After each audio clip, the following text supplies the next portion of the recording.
I still had lingering feelings from our previous interaction.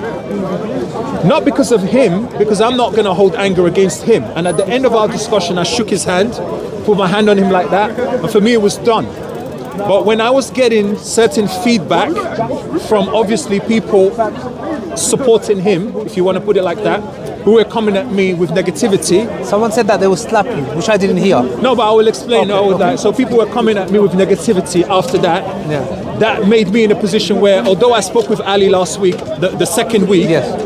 I didn't really want to engage. Yeah. So I give you credit, obviously, for approaching me, and I'll also agree with you and be honest that I didn't want to engage at that time.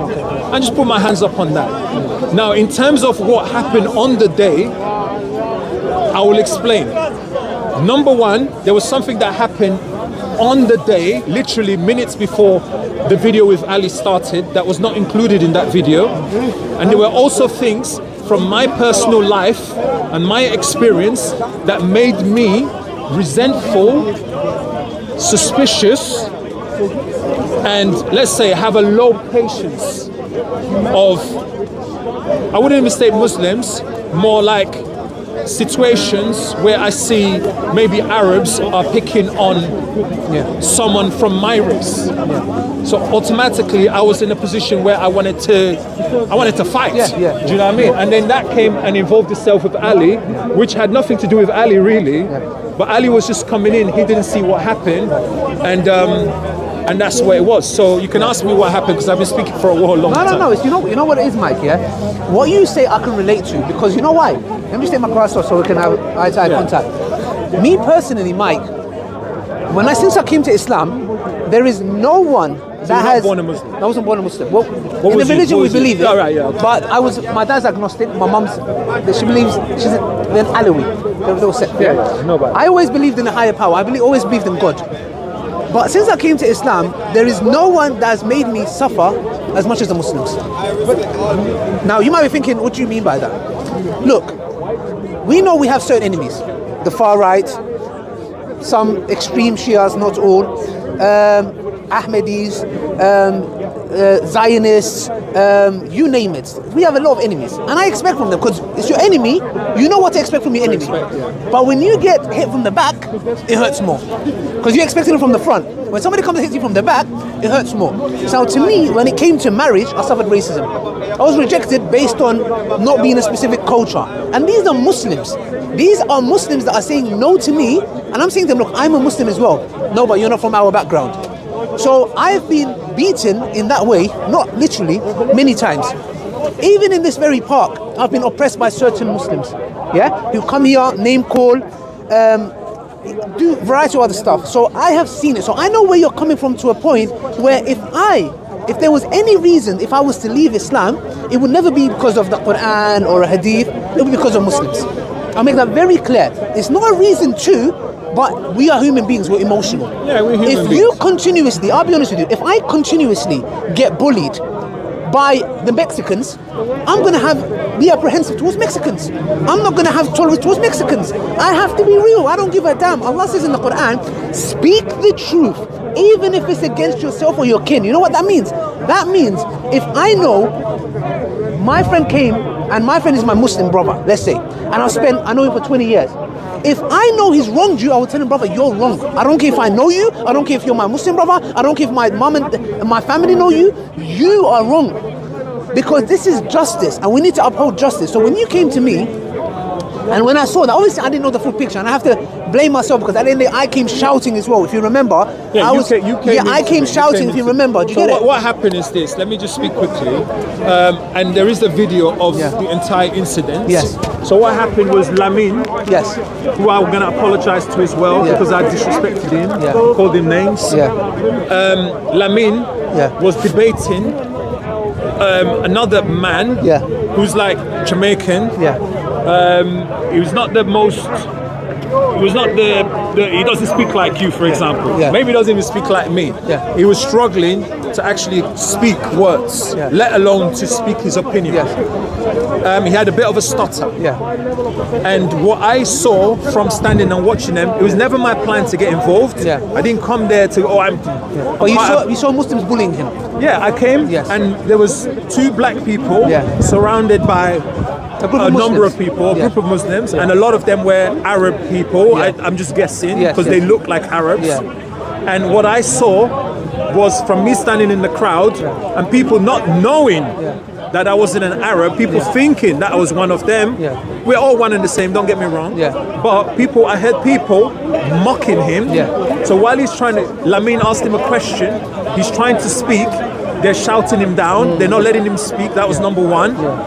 Number 2, when he started speaking, he was stuttering, and people started mocking. Like, and I'm thinking, what is this? Like, do you understand? And then number 3, they started mocking his accent. So those 3 things together triggered you. You could see the video. I'm like this. Like, because I'm not gonna lie, I've defended people from all backgrounds. You told me about an incident in don't want to say where it was. Okay. But listen, I don't need to. People know me. A lot of Muslims know me. A lot of Muslims in London know me. I have Muslim family, Muslim friends. When I was on the street, I got a lot. They call me gangster. I got a lot of Muslim people that know me, and they know what I'm like. I defend. That's just who I am. But same way you would defend a Muslim if they were being bullied, same way you would defend anybody, but especially a Muslim if they were being bullied by other people. It's the same way. Unfortunately, I cannot change my skin.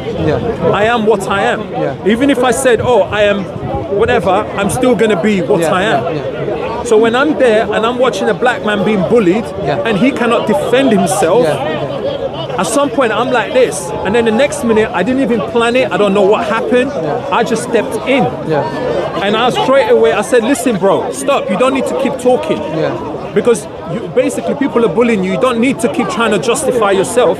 Let the man who is grilling you justify himself. Because right now, as far as I'm concerned, what I said, he's a black man performing for an audience of Arabs, and he's bullying another black man. Those are my words. That's how. So what you then came in, at that point there was a commotion, and then you came in not knowing what had happened, and you invited me to come over.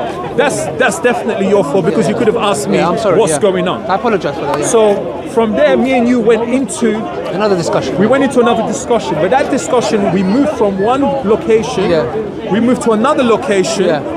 By the time your camera people set up the camera, by the time they put the mic on me, they had no context. 5 minutes had gone. So 5 minutes physically, I'm not like anymore. But inside of me, I'm still steaming. I'm still steaming. So physically, I'm not angry no more, but psychologically, I'm still heated. So as soon as we started, I just carried on from where I left off. But you did not. This is the disconnect. You did not carry on from there. You were on a complete different wavelength. So I had a lot of hostility. I'm not gonna lie, hostility in that moment, because I was burning because of what had happened. Now, why was that burning because of what had happened? Exactly like you said.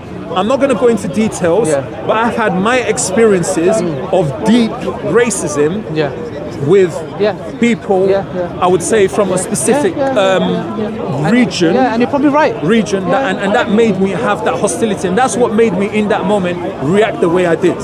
So I want to apologize to you. I already apologized to you off camera. But I want to apologize as well. I want to apologize to Ali in front of everyone for, number one, coming at him with hostility that had nothing to do with him, because this guy didn't do nothing to me. He was, the only mistake he made, he didn't ask what was going on. So I want to apologize sincerely to Ali. I did also come and shout as well, which may have left a bad taste in your mouth about me. No, I ain't even gonna lie. If I have to be honest, I just thought you was their captain. I made an assumption. I made a stereotype. I thought you was that. It's not even about, it don't matter where you come from. That's not the point. What I'm saying, I just thought these people that were doing that, were doing that because you're encouraging that. I made a lot of stereotypes. I'm totally against that. So in that moment when we was actually debating, whatever, we were having a conversation, I didn't even really want to debate, because I was just like, more like, I was just continuing the argument. So when at some point someone you gave me an example as to why Christianity and Judaism did not come before Islam. Yes. And then I reacted by saying, "Are you dumb?" I said that. Straight away, someone is like, "Why are you talking? Just slap him!" Like, I didn't hear that, by the way. I didn't hear that. If you see the video, you can see how it went. Didn't. I know you didn't hear it. But you can otherwise, see I would have corrected. I just want to correct certain things. So and I think that's when you said, "Touch me." Yeah, and then I was like, then I said the wrong word, and I was like, "Don't tell me that." I said that straight away, and then I was like, "I wish someone would touch me." Because at that point, from when that was said to me, it became a different thing. Ali, I'm sorry. From that point, there was no more conversation. It became like, "I wish someone would touch me," and then we can just have a party with it. Like, unfortunately. And then during that, I said, "Oh, this is my city." Obviously, listen, I'll tell the camera, I don't know Jack, I don't know nothing in this city, so this ain't my city in that sense. All I mean is, if someone's gonna hit me in this city, consequences. I'm not gonna walk away from it. That's all I mean. So, without longing it out, I just want to apologize again to Ali. I want to apologize to everybody. I want to apologize to all the Muslims for coming across in that way, because that was not my intention. And as I say, I got Muslims in my family that have spoken to me and they said, "Look, this behavior is not what we raised you like. It's not what we expect of you." Right? I explained to them why it happened, and they said, "Look, we know you, and the truth is this happened because of resentment you developed of what has happened to you in the past." That's sad though. Right? And it's true. So I just want to apologize to Ali. I want to apologize to everybody. And, that's all I can say at the moment. Mike, I apologize as well, because at the end of the day, sometimes we do come to the park and we have this, because it's chaos here. Stuff happened. We have pre-assumptions as well, where we're thinking, okay, that person shouting, he must hate Islam, and it's not always the case. So I did come shouting back at you when he was having your first argument, which I do believe left a bad taste in your mouth. You thought I was the leader, etc. I'm against that kind of attitude of taking the mick out of someone because they're stuttering. But anyways, look, I really appreciate your humbleness that you've come and apologized, and I apologize as well if we've wronged you. But I do really relate with the stuff that you shared with me off camera. Can I just mention something quickly before you go ahead? Sorry, bro. Now, on the subject of shouting, and I explained, because last week there was another brother, Muslim guy, that wanted to fight me because he said I was shouting, and by me shouting, I'm being disrespectful to the Muslims. And the way I always go away is I do something, or I'm involved in something, and then later on when I calm down, I start to break it down, like, why did that guy say that? It's not because in the moment when he said it, I said, come on then, let's go for it. I was all... But later on, it was bugging me. I said, why did he actually say that sentence? And I realized, look, I speak loud. It's how I speak. It's because of my background. I'm Nigerian, right? I'm raised in Nigeria, and this is how we communicate, especially if we're having a debate. It's not because we hate you. It's not because we are aggressive. It's just that we want to show you that we really believe what we're saying. So as I'm speaking, like the brother said, why are you passion? The guy's, well, why are you shouting so much? You're being disrespectful. I'm not being disrespectful. There's no bone in me that is disrespectful or hates anybody. As soon as I left you, it went out the window in terms of like deep anger. Obviously, when I started getting threats or in person, online, then that keeps in me a certain energy that I am in fighting mode. But unfortunately, it's just something I want us to be an example to everybody 100%. to show that 100%. We lead with love. No, exactly. We lead with love. And just I will end on this, that the Prophet Muhammad, peace be upon him, he said, I only came to perfect good character. And this is why I tell you, one of the biggest enemies to Islam are Muslims. I always say this, and I'll say it again, because our attitude and how we deal with people, sadly, it causes people to have resentment. I'm not saying all the time, but sadly, as Muslims, the way we conduct ourselves can be arrogant, can be dismissive, can be like in a certain way where it leaves a bad taste. If I was not a Muslim and I went through what I went through, bro, I'll be honest with you, man, I would have a bad resentment towards Muslims. This is not correct, but it just shows us that how individual all of us have a responsibility. And I'll just end on that note, brothers and sisters, inshallah. Everybody, subhanallah, look, if somebody owns up to their mistake, that is a big thing to me. Do you get what I'm trying to say? And we should all learn from that. And with all this death threats and this nonsense, whatever it may be, we should stop this kind of attitude and learn from one another, and take this video, inshallah, as a reminder for us to fix up, because we have emotional impact on individuals, how we treat them.